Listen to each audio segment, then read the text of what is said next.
Welcome to our Goodpush Toolkit on youth leadership. So to give you an idea of what this presentation will cover over the next 20 or so minutes, firstly, what do we mean when we talk about youth leadership? Then we'll give the example of Skateistan's youth leadership program to give you a bit of an idea of what this can look like. Then we'll talk a bit more broadly about volunteers in general. So looking at things like recruitment, trainings, child protection issues, and special considerations for international volunteers. Then we'll listen to an audio interview from Suleiman, who was a part of our youth leadership program in Kabul and is now one of our key staff members there. Finally, we'll wrap it up with some next steps and an activity you can do. So what will you get out of this presentation? Well, firstly, a better understanding of what a structured youth leadership program can look like and various options for other volunteer setups at your skate project. Secondly, an increased awareness of risks and challenges that come with working with volunteers at a skate project. And thirdly, hopefully a clear idea of what your project's volunteer needs and goals are. So before we get into the presentation, just take a quick moment to think about how your project has involved volunteers so far. And if it has already involved volunteers, maybe think about what's been successful and where you'd like to improve. So what do we mean by youth leadership? A common understanding of this is basically providing young people with the skills and experiences they need to become change agents in their communities. It's also useful for us to quickly define youth. And the most common understanding is that youth are those aged 15 to 24, according to the United Nations. So typical activities in a youth leadership initiative are things like life skills development, mentoring and training opportunities, public speaking, travel or intercultural exchange, and taking part in sports and cultural activities. So to give an example of a youth leadership program, we'll talk quickly about Skateistan, which has had a youth leadership program almost since the very beginning.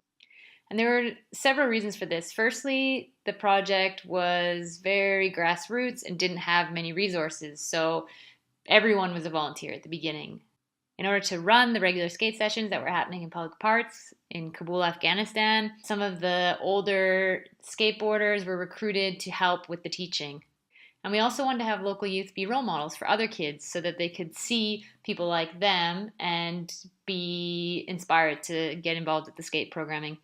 The youth leadership program also gave kids the chance to build their skills and to take more ownership over what Skateistan was doing. So it gave them a say in how the programs are running. The basic structure of the youth leadership program at Skateistan in the early days was that the most motivated older students were selected to become volunteers for about 6 months. And during that time, they do different trainings, so things like first aid, skateboard coaching, and they'd then help out in the skate classes, also sometimes in our creative education classes. And right from the start, like all programs at Skateistan, we had a goal of 50% girls involved in our youth leadership program. So over the past 10 years or so of the youth leadership program, we learned a lot of things. And one of the main lessons learned for us was that it's really important that everybody on your team understands that if you have young people, so especially those under the age of 18, those youth leadership students are students. They are not staff. So sometimes there was the expectation of youth leadership students to be performing at a professional level. And actually being a part of the program is something where they are there to learn. We needed to think about how we could help them with their personal development rather than how they could help Skateistan. We also found that our 6-month volunteer model turned out to be a little bit restrictive. So a lot of the youth leadership participants came back after 6 months and said they wanted to continue. They wanted to keep volunteering. They wanted to keep being involved. And so that meant that we had to think about a more flexible model where there are multiple different training opportunities that they can do, and these are going on throughout the year, and they can take part as they want. We've also made the volunteer hours more flexible depending on needs. So especially for girls at some of our locations, it was hard for them to come to the skate park as often as boys. So we had to take that into consideration. And again, we just had to make sure that the program design reflected that they were actually students and children rather than adult volunteers or adult staff. Especially in the early stages of a skate project, there tends to be a lot of overlap between something like a youth leadership program where you have young people helping to teach the classes and a general volunteer program. So there's different types of volunteers that you have. At Skateistan, our youth leadership program is actually more ages 13 to 17. Then there are also opportunities for adults to volunteer, and volunteers in general can be local from the community where you're working, or they can be foreign or / international. Regardless of the type of volunteer, something that you always have to think about are recruitment. So how is this done? What kinds of criteria do you have? What kinds of expectations? If you're just starting to think about a volunteer program or a youth leadership program for the first time, I would recommend keeping it small at the beginning. So maybe having 4 or 5 volunteers or youth leaders that you're working with so that you can figure out how to structure things and make it work. And you should also be thinking about how to include those that are maybe typically marginalized, such as girls, youth with disabilities, minorities, especially if you are looking to work with those communities. It's really important to have a diverse volunteer and staff team. For Skateistan's youth leadership program, some of the criteria that we looked for were whether they had a potential to be a good role model, whether they had any relevant skills, and especially whether they had the motivation to keep with us at least 6 months. We also set regular times for volunteers and youth leaders to come and had them sign an agreement, even if it was just a simple one, so that everyone was clear on what the expectations were. It's also useful to have a point person who's coordinating any volunteers or youth leaders. Then, of course, volunteers are not getting paid, so it is worth thinking about incentives. And this can be things like trainings for their personal development. So a lot of young people are just looking for experience that they can use to be more employable. Yeah, also people want to be involved because they love skateboarding. So can you organize special skate sessions or trips? Can they earn gear? And are there any maybe paid opportunities on the horizon for them? You can also do small things like covering transport costs. This can be especially important for girls who are living far away from your skate park. And a simple one is just to say thank you a lot. It's free to say it, and it makes a big difference. So if you've watched our presentation on child protection, you'll have seen that one of the biggest child protection risks is actually just other people, especially adults that come into contact with the kids. So a few things to think about in terms of child protection for your volunteer program is to have strong screening policies. So this includes, multiple interviews, running reference checks, and when possible, background checks, police checks, these kinds of things. Also, supervision of volunteers. So it depends on the size of your project, but ideally you have experienced staff on site whenever kids are there and not just volunteers. It's also always safer to have at least 2 staff members or 2 volunteers whenever any children are around, rather than staff and child being alone together. And in skate projects, especially, it can be really useful to have clear boundaries set out. So a lot of times the age difference between volunteers and skaters that come, kids that come, is not that big. And it can be hard to keep a kind of professional separation. So it's useful to talk about these things before your volunteers might go out and party or get a tattoo together with a 14-year-old student. And the last thing is to have a media policy in place, for example, which says that volunteers shouldn't be sharing images of the students on their personal media. It should be something that goes through your organization officially. A lot of skateboarding projects around the world have international volunteers involved, so volunteers that are coming from outside of a community, and this brings some extra considerations. So the first thing to think about is, are these volunteers bringing skills that aren't already available among local volunteers? And if they aren't, perhaps you want to consider focusing on building a local volunteer program. The second thing here is costs and who will cover these. So coordinating volunteers will always require time and energy, but having foreign volunteers can mean extra costs like traveling with flights or accommodation. So the third thing here is support and handover. So especially if volunteers are only coming for short-term placements, how is it that the knowledge and the relationships that they're building are getting handed over to the next batch of volunteers, whether that is another batch of foreign volunteers or if there's the opportunity to build up the skills with the local community. A fourth consideration is language barriers.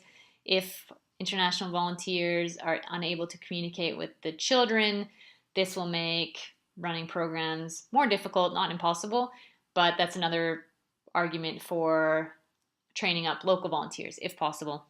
Then a really important one is cultural sensitivity. So if people are coming from a culture that is very different to their own, you'll want to ensure that the behavior of the volunteers is not going to offend the local community. You need to have your reputation in mind. You have to have the children's safety in mind.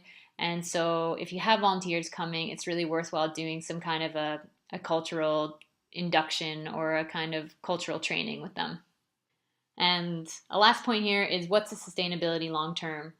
As I mentioned before, are there opportunities to shift towards a local volunteer program? And if there are some key skills that are missing in the local community, can you actually design your international volunteer program to build up those skills over time so that they'll be within the community itself? Now we're going to listen to a short interview with Suleiman, who is our programs officer at Skateistan Kabul and actually was one of our first youth leadership students. I'm Talia Kaufman, and I'm the programs director with Skateistan, and I'm here speaking with Suleiman today about youth leadership, our youth leadership program. Can you introduce yourself, Suleiman? My name is Suleiman Khil, and I'm the programs officer at Skateistan Kabul. Awesome. So what is our youth leadership program in a nutshell? Who participates in it?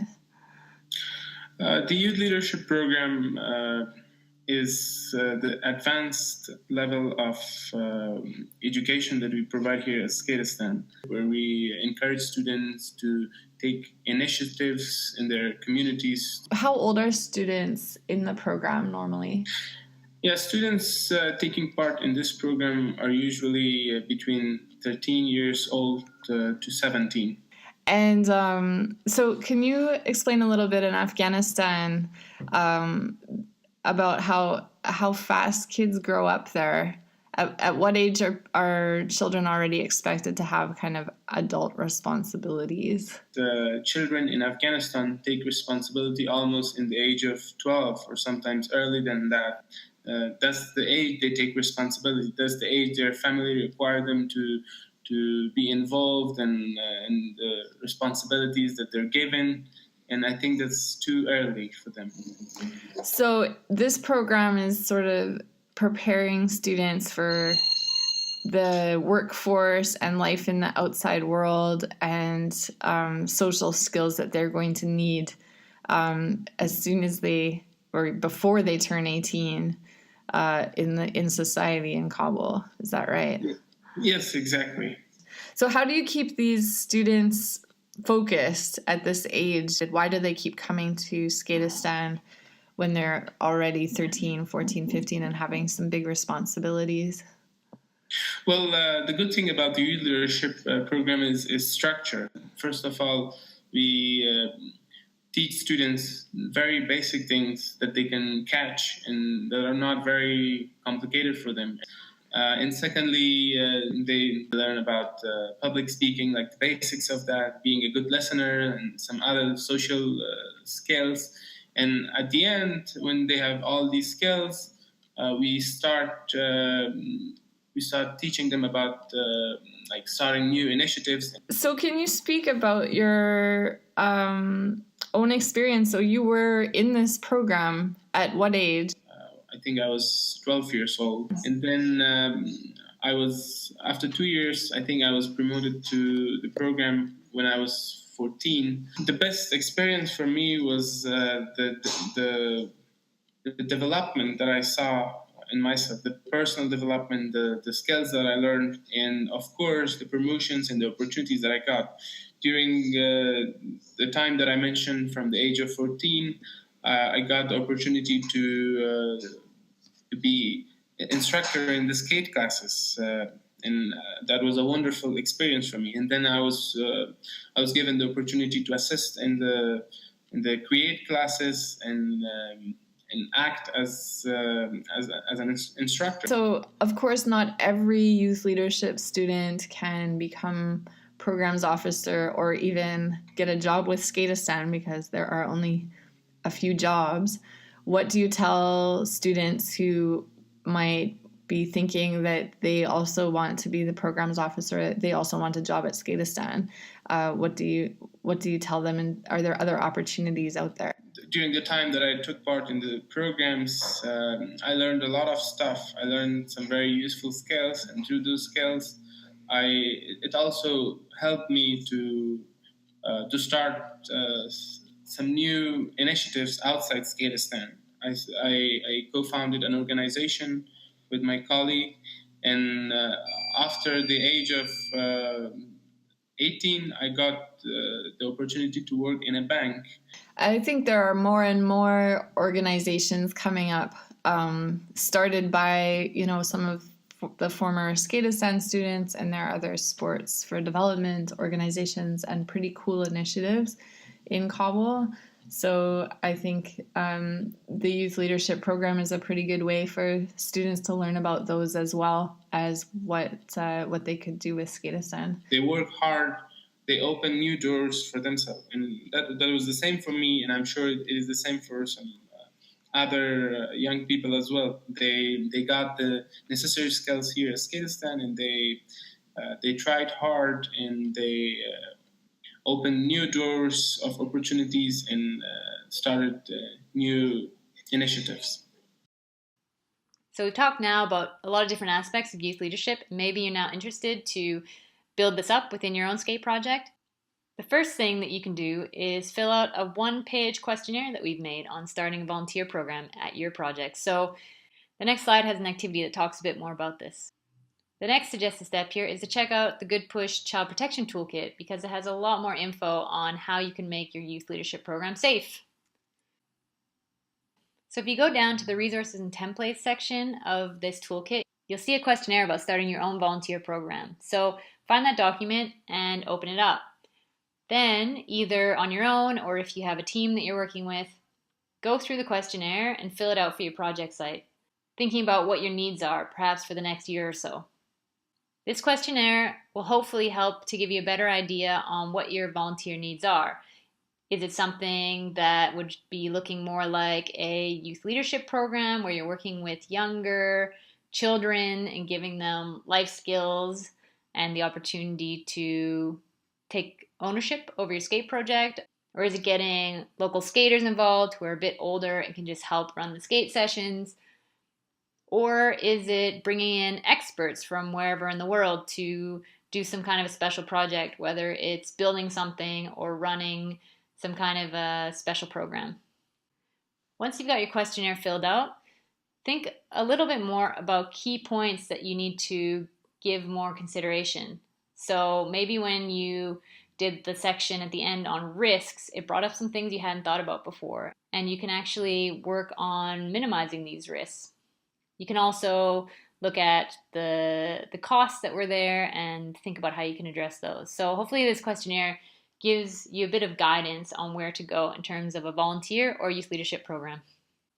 Thanks for watching the Goodpush Toolkit on youth leadership. We hope that it was interesting and useful, and we'd love to hear from you if you end up starting a youth leadership program at your own skate project.